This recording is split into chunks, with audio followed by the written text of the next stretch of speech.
జరిగిందండి? గ్యారేజ్ తగులుపడిపోవడం ఏంటండి? ఏమో నందిని, నాకేం అర్థం కావట్లేదు.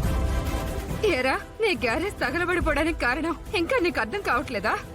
ఇదిగో ఈ మహాతల్లే.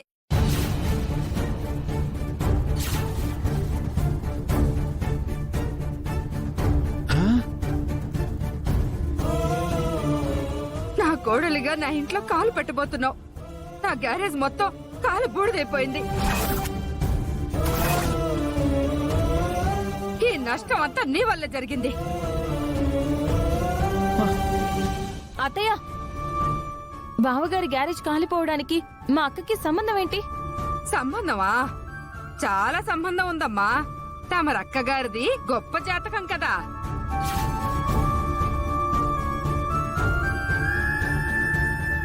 అలాంటి నష్ట జాతకురాలు నా ఇంటికొస్తుంటే ఇలాంటి వినాశనాలే జరుగుతాయంట.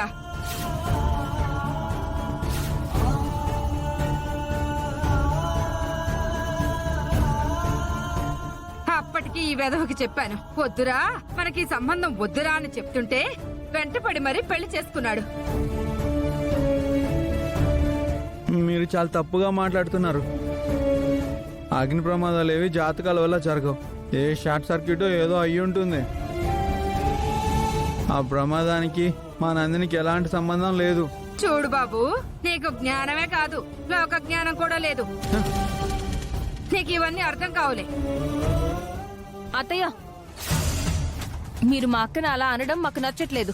నాకు కూడా మీ అక్కని నా కొడుక్కిచ్చి పెళ్లి చేయటం నాకు ఇష్టం లేదు. చివరికి చేశానా లేదా? ఆ ప్రభావమే ఇలా కొట్టింది.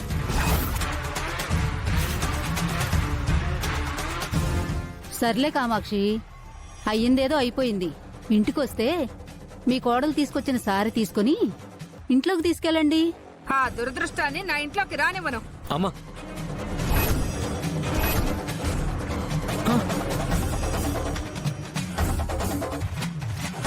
ఏంటత్తయ్య, ఏం మాట్లాడుతున్నారు? మీ అదృష్టరత్నం నా ఇంట్లో కాలు పెట్టక ముందే ఎంత జరిగిందంటే రేపు కాలు పెట్టాక ఇంకెన్ని అనర్థాలు జరుగుతాయో ఏంటో.